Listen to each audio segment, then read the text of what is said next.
It is so good to see you. So excited. Welcome to the Makeup Collector tag. I've been a long time viewer of YouTube beauty videos, and you know, now that I create videos myself, I've really wanted to open up the floor of discussion for collecting versus hoarding makeup. I watch beauty videos and I feel like there are disclaimers for everything. There's a disclaimer for your makeup collection.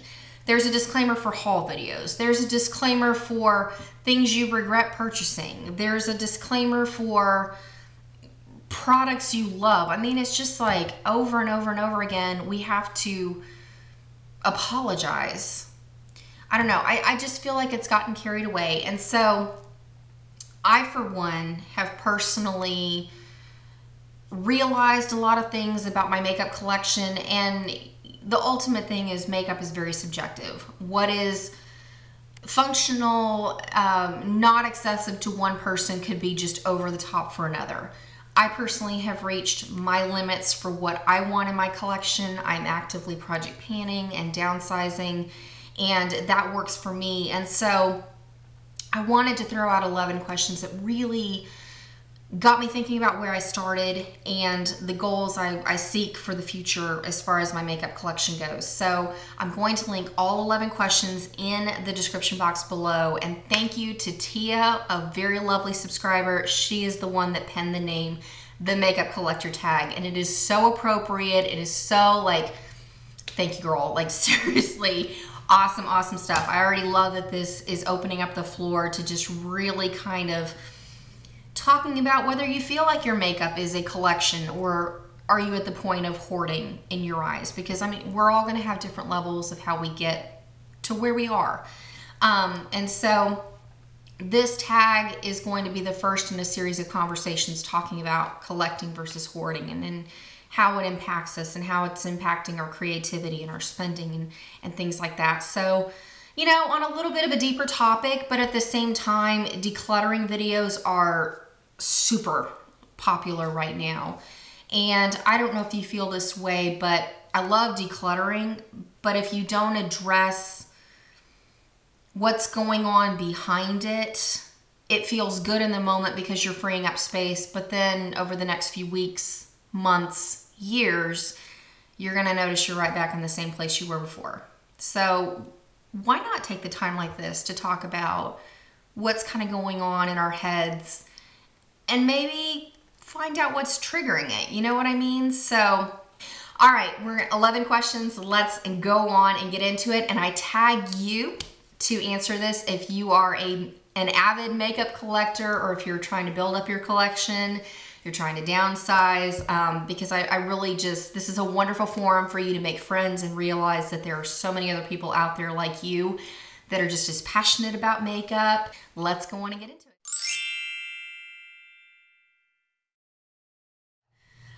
Makeup's always been a big part, indirectly, but a big part of my life. I remember becoming very fascinated with it about the time I was 3 or 4 years old.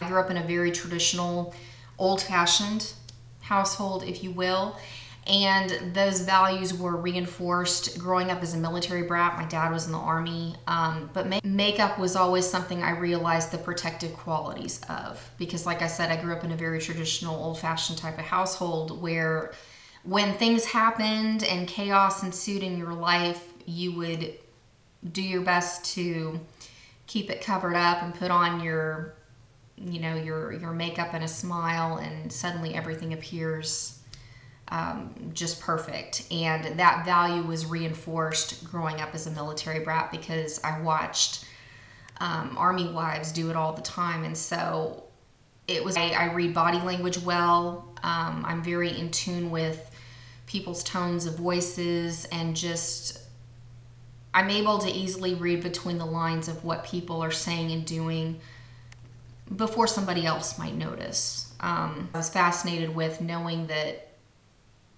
my life, other lives were in complete chaos, but yet you could make it appear completely perfect on the surface by popping on your lipstick and eyeshadow. It was just always something that fascinated me to the extreme.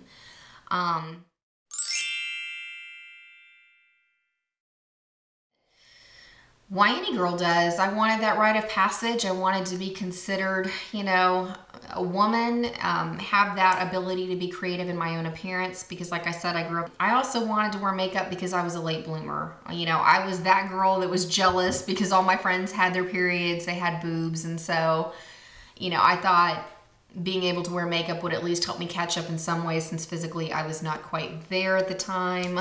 So my mom's hand was kind of forced on it because my freshman year I joined the pep squad and we had to wear makeup for, you know, football games and pep rallies and things like that. And so that really kind of forced my mom into not just opening the door to makeup, but full face, because I was just enamored with learning everything I could from, you know, my friends and girls around me. Because my mom, like, her idea of makeup has been the tradition of you wear a bold lipstick, a blush, foundation, concealer, and that's it. That was not enough for me. I really wanted to learn everything I could as quickly as I could, and unfortunately we didn't have access to makeup artists like we do today with YouTube, what we were doing.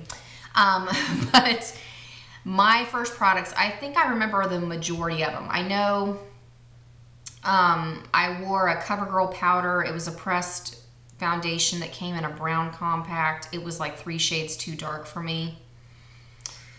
Then I had a Maybelline Great Lash Mascara, the kind that comes in the pink tube with the green lid.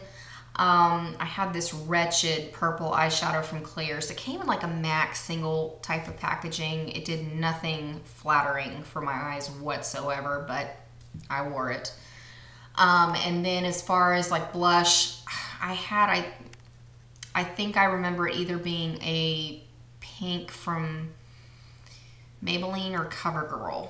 It was a drugstore blush. I do remember that. I just can't remember exactly where. And then as far as lip products, I remember specifically having Revlon's Pink in the Afternoon to actually wear lipstick. I had a Lip Smackers Balm since those were all the rage when I was in high school. And then I had some lip balm that came in a tin that had an ice cream cone on the top of it. It tasted like vanilla. Whatever it was, I loved it. Kind of like the Nivea lip butters, but it was from some brand that had like a strawberry, and then there was like a vanilla ice cream thing, and then maybe one other flavor. Maybe you remember. Comment below if that's something you remember.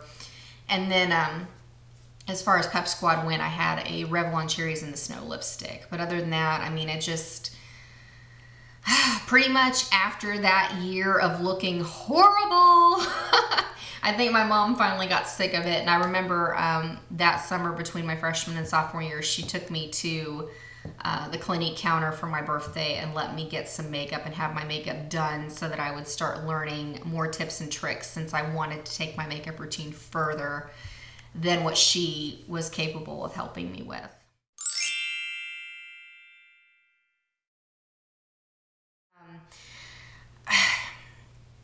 The attitude of it is that I grew up with was it's a big deal. It's a power tool, because again, it's back to that protective quality of you have this face of perfection at any time. It was also something that, you know, it was expected. Not to the extent that, like, say, the collection I have now, because the attitude of my friends and family now is makeup is an essential tool, but it's not something that you need a ton of. Definitely my collection exceeds anything of my friends and family. And, you know, even now, a lot of my friends that I have, like, within my mom's group and around town, like, makeup's not as big of a thing for them. Like, they'll wear a tinted moisturizer, mascara, and a lip gloss, but they're not going around contouring their cheeks and wearing red lips and, you know, eye palettes coming out of drawers and things like that. Like, that's just not their thing. For me, it is, because makeup, it fascinates me. I like to have the variety. I like to have the collection and pretty things to look at, but it's definitely not something they're into. And I've really noticed, because my sister's pretty into makeup, not to the extent that I am, but I've gotten her, you know, makeup palettes and things for Christmas for the last couple of years, and, you know, she doesn't necessarily use them because that's not what she's into. And it's made me realize, okay, step back a little bit. You're jumping off the deep end. She's kind of dipping her toe in. So definitely I take things to a whole different level than what my friends and family do. Even yesterday I was talking to one of my friends and she was like, oh, I need you to teach me how to do all this shading and contouring. And I'm like, yeah, but I have to really rein myself in because otherwise I don't want to overwhelm. You know what I mean? It's like we're all so passionate about makeup, and when somebody starts talking to us about makeup, it's like before you know it, you are 0 to 60 and they have tuned you out, zoned out, whatever, because that's just not what they are personally into.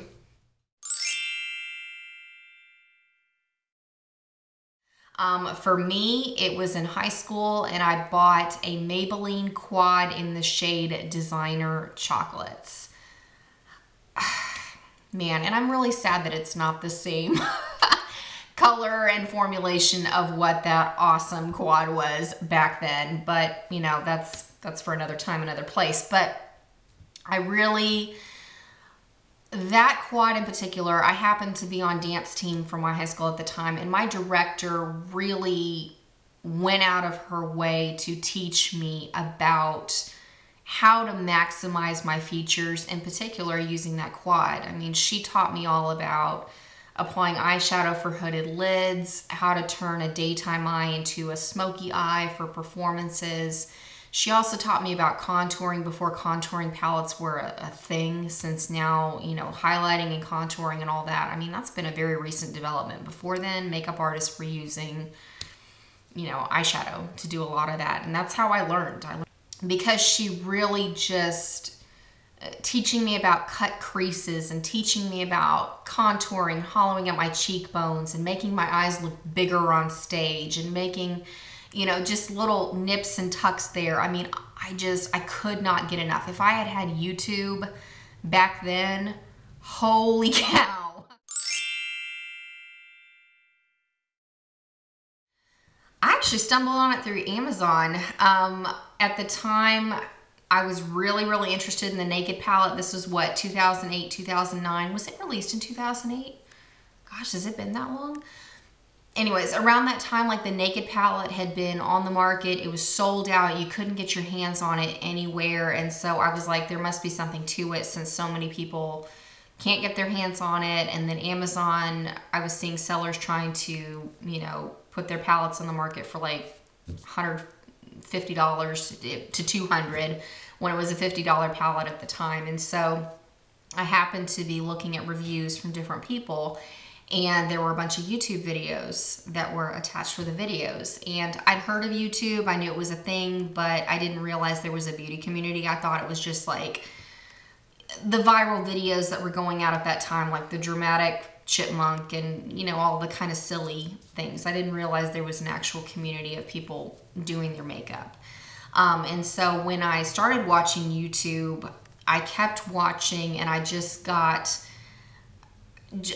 so inspired. And, you know, having access to makeup artists like Candy Johnson, Wayne Goss, Marlena, with Makeup Geek, I mean, I was able to start really soaking up that information that I had craved for so long within the comfort of my own home, and not having to pay for master's classes or go through cosmetology school. And so I was hooked. And then, okay, let's just start with the influences. The influences for me of how I had my collection in the first place, because before I got married, I really didn't have, I had, you know, a makeup bag worth of makeup. When I got married, I discovered QVC. But about that time, you know, I was shopping at Sephora. Bare Minerals was a huge market at Sephora 10 years ago.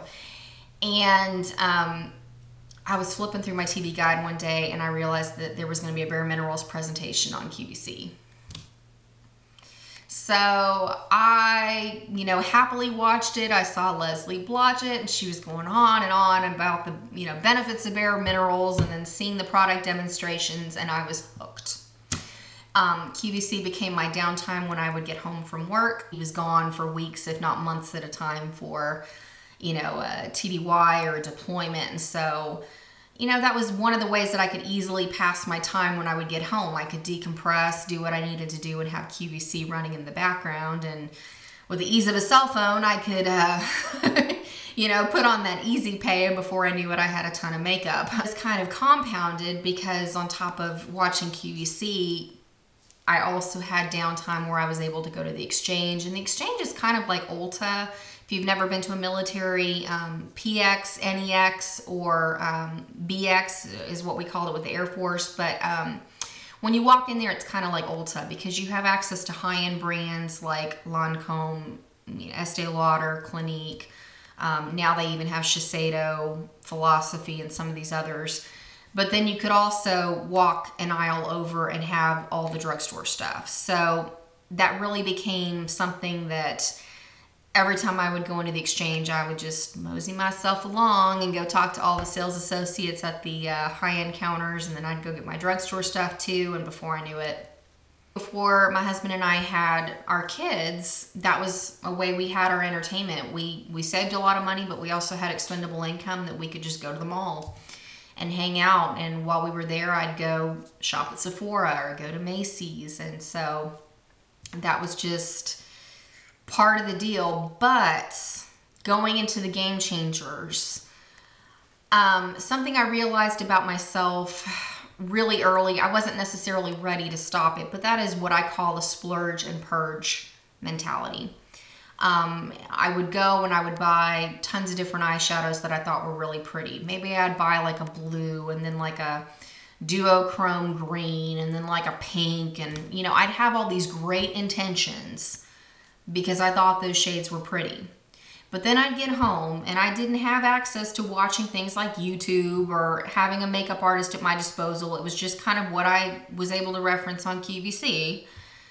I would get those makeup products home and be completely overwhelmed because I didn't know what to do with them. And I'd feel like it was inappropriate to wear blue eyeshadow to work. So I'd get to, a couple weeks or a couple of months of splurging like that. And then I would just be so overwhelmed that I'd think, I'm not using, 80% of my collection. I need to just get rid of it. And I would just literally wipe the slate clean, and it felt great because I'd get my makeup collection down to what I was using, and I'd be happy for a few weeks, maybe a month or two, but then I'd start shopping again. And then before I knew it, within several months, I'd be right back to where I started, maybe with different products, but literally right back to where I started. Or, a lot of people talk about going through this right now is they go shop and then they come home and realize they have 5 shades of the same color of lipstick, or, they may be different brands, but they're all the same shades, or, 5 of the same type of blush, that sort of thing. I was definitely in that camp. But another game changer for me was I had to throw away 2 high-end makeup collections because of mold in my home. The first off, my husband and I lived in base quarters. When we were living in Georgia, it was a very old house that had a mold issue, and I had to throw away a very extensive Bare Minerals collection when we were in Georgia because it was just, my makeup was oxidizing so quickly because of the mold and the humidity in the house. And so that was very painful in more ways than one. Emotionally, physically, my makeup was giving me cystic acne because I didn't realize it was mold for a while. And it hurt when I had to throw that away. But then when we moved to Oklahoma, it happened again. But this time we were renting a house and we didn't realize it. Nobody had ever checked it as far as the owners were concerned, but the water spigot in our refrigerator that goes from the ice maker to the water dispenser in the door broke. And it had been leaking for who knows how long into the wall. It had ruined a cabinet in our kitchen, and it had also spread into the wall of our master bedroom and bathroom. And so all of my makeup collection at that point was ruined. And that was like Lancome, Smashbox, Philosophy. I had some Bobbi Brown things because I was really shopping heavily on QVC because I could watch the product demonstrations and then have a better idea of what I wanted to do with it when it got home. I wasn't as much stuck in the splurge and purge mentality, but that sucked to have to throw away a second collection. And so when we built our own house, when we lived in Oklahoma, that was about the time I started watching YouTube, and I learned how to store my makeup appropriately, and then having access to professional makeup artists. I felt like my makeup collection became so much more functional, but then it was just straight buying, because all of a sudden I wanted to try everything and experiment with everything. Because if I ever had, you know, a question of how to use a product, I could look up what other people were doing on YouTube. And so that's when my collection kind of ballooned out of control.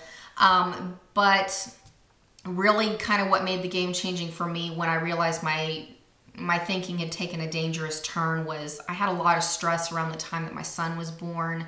I dealt with postpartum depression. I was diagnosed with Hashimoto's thyroiditis. I had a lot of stress going on within my family, and it really took a toll on me emotionally and mentally. And one of the things I was doing was I was buying makeup to deal with it. And I recognized it, but I wasn't ready to stop it until I started dealing with some of the issues, and I realized that makeup played a bigger part in it than I had realized. But when it really kind of came to a head for me that I was into the hoarding realm of thinking was when we made our move from Oklahoma to Texas. And I was in such a state of anxiety. I mean, it's hard to understand unless you've experienced it yourself, but just that, I mean, we are talking irrational thinking, totally irrational thinking. I was so paranoid about movers coming in and touching my makeup. I wanted nothing to do with it. And I was just like, how do I protect myself and protect my things? And it was just, like I said, we'll talk about that a little bit further in other conversations with this collecting versus hoarding. But, it was about that time that I started watching Stacy, you know her, Strawberry Sweet, and I really was I needed to see her videos because she project panned. She did weekly makeup baskets from even years ago. And I made that decision of I need to pan one or two things out of my collection. Like, I had such unrealistic thoughts about moving, but I started on the Naked 2 palette then, and you know, a couple of eyeliners, and I was able to finish a few little things before we moved. And then when we moved to Texas, I really started focusing in and panning a palette, even though I didn't really intentionally go to pan a palette. But I chose a look and I stuck with it, and I slowly started finishing things. And I thought, okay, let's see what I can do in 6 months. Let's see what I can do in a year. And it got easier and easier and easier as I went on, until finally I put out the Pan That Palette challenge, because I figured, why not? I hadn't seen it done, and I needed a challenge for myself. And Pan That Palette has really been a game changer for me, because twofold. It's made me so much more creative, because I have to think outside the box when I run out of shades in a palette. Like last year was Urban Decay Naked Palette, this year's Lorac Pro. But it's also really helped me to focus in and know what I want for a Holy Grail collection, instead of just wasting my time on whatever. So, you know, it's been more about learning about myself over using the makeup, but, you know, at the same time, it's very cathartic for me to use the makeup, because it's helping to change my behavior, realizing how long it takes me to use these products, but also it's that healing that I'm getting my money out of my makeup that I've spent.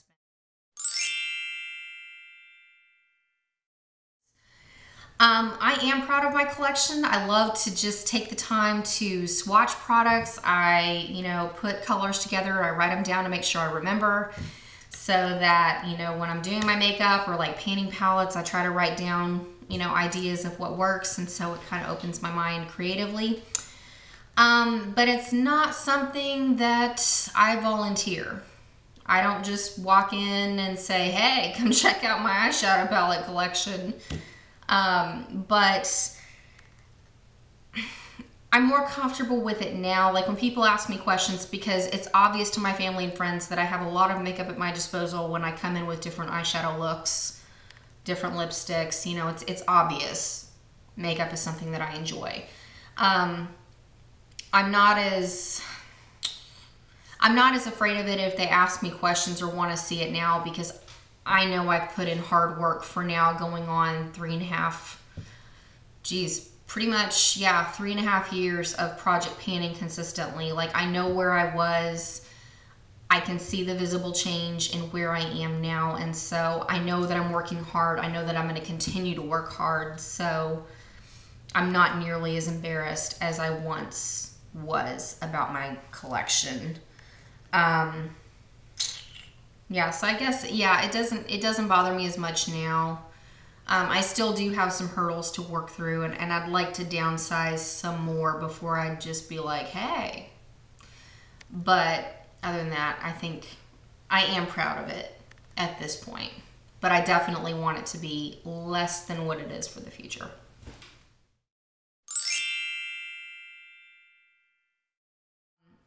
You know, and that's something that I honestly ask myself on a regular basis of how would I feel? Because like I said, I've done this twice and it sucked both times, but both of those circumstances were out of my control. I didn't know there was mold either time. If I could have controlled it, I would have. I would have bleached the snot out of my house and walls if I had known there was mold. But, you know, at this point,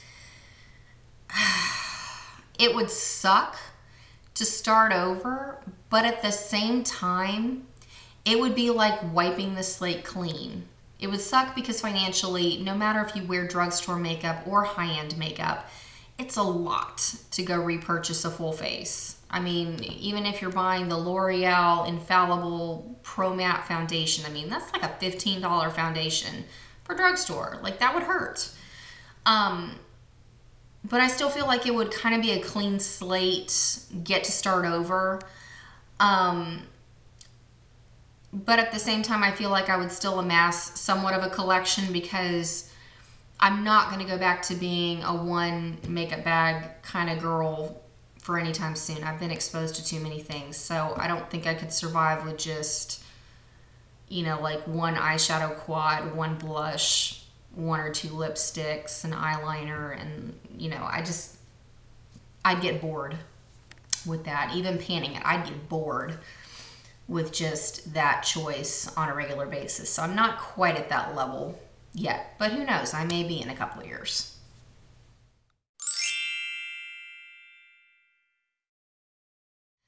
Ideally, I want my collection to take up no more space than my current bathroom vanity drawer. And I've got two kind of storage containers sitting in front of me. I've got one, it's like a male container storage that I keep some of my palettes, and the rest of my palettes are out in my bedroom in a drawer where you can't see them. And then I've got like a lip storage container in front of me. But ideally, I'd like my entire collection to fit just in my bathroom in these 3 areas. I don't want to have to take up that drawer in my dresser anymore in my bedroom. But I do realize that I need to have variety, you know, because panning palettes, it's made me so much more creative. I also like to have, you know, nude lips versus bold lips, and, you know, changing up my liners occasionally, changing up shadow bases, changing up blush. So I'd have to figure out what works for me to still give me the variety that I'm craving, but certainly less than what I have right now. My style has changed. Well, in some ways it has, in some ways it hasn't. Like this current kind of look that I have right now with the red lip is something that I've really worn for a long time. Because when I went to college, I really was into the whole pinup look with my makeup, and I wore it for years. I mean, it was always just something I knew was flattering for me. It harkens back to those traditional roots I was, you know, taught as a child. But also too, I mean, it just kept my makeup routine simple because I could do a neutral eye, a bold lip, and be done. And then bold lashes and I didn't have to really think about my makeup. You know what I mean? But my style changed in that I do have a lot of colorful eyeshadows, so that made me branch out and learn how to wear nude lipsticks, or, you know, trying out different blush colors that were out of my comfort zone at the time, like purples and like deep berries and orange and things that I didn't necessarily have a lot of experience with. And so I definitely want to have that variety now, because I do have a better idea of what works for me and what doesn't. And, you know, I do want to make a point of talking about, I am downsizing what truly doesn't inspire me, whether you call it the Maria Kondo concept or not. But I'm panning palettes, and I'm project panning specifically because eyeshadow is something I have a really hard time letting go of. It's like back to kind of the collecting versus hoarding discussion. It's like I have a purpose for everything, or I have an intention for everything, even if it doesn't always come to fruition, but I have to physically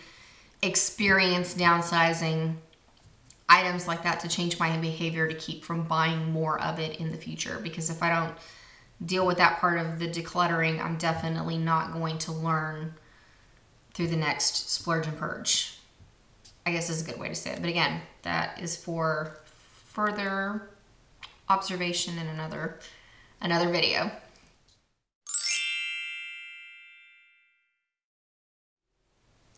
I have to say it is a huge part of my identity.